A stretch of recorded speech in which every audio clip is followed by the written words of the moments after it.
Often when we think about discipling our kids, we think about the times when we intentionally plan to sit down and read a devotion together. Reading a devotion is a great way to disciple your kids. However, we also want to encourage you this month that discipleship happens in everyday moments and not just during family devotions. God commands us in the book of Deuteronomy to teach our kids about Him when we are sitting, walking, lying down, and rising. In short, we are to point our kids to Jesus at all times. One of my favorite moments to disciple my kids is at the table.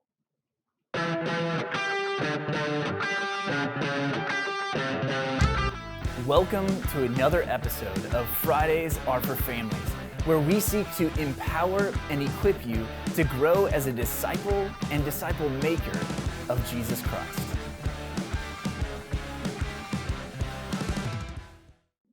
I love using the time we are gathered around the table to connect with my kids and point them to Jesus. Often this time is loud and messy. I have 4 kids who are still younger, so there is nothing fancy about what happens at the dinner table. But I do try to use this time wisely. One thing we do at every meal is we give highs and lows for our day. It's really simple. We talk about something great that happened and something that was a disappointment. But what's awesome about this is that it allows everybody a chance to talk. If you have more than one kid, you know that some are loud and dominate the conversation and others fade into the background. So as we share, we ask one another questions and we encourage one another. And even when it's appropriate, we sometimes stop and we pray for a situation.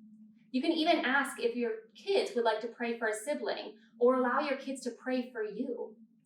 There have also been seasons when I read a devotion at the dinner table because sometimes doing it at bedtime is just too hard. When my kids are eating, they're less likely to talk and interrupt, so this is a really great time to have a captive audience. Regardless of what you do at the table, put away your phones and talk. Use this as a time of connection, and you'll develop an environment where your kids share about themselves at the table. And the more that your kids talk, the more you'll be able to use that time to point them to Jesus. Thanks for joining us for this week's Fridays Are for Families episode.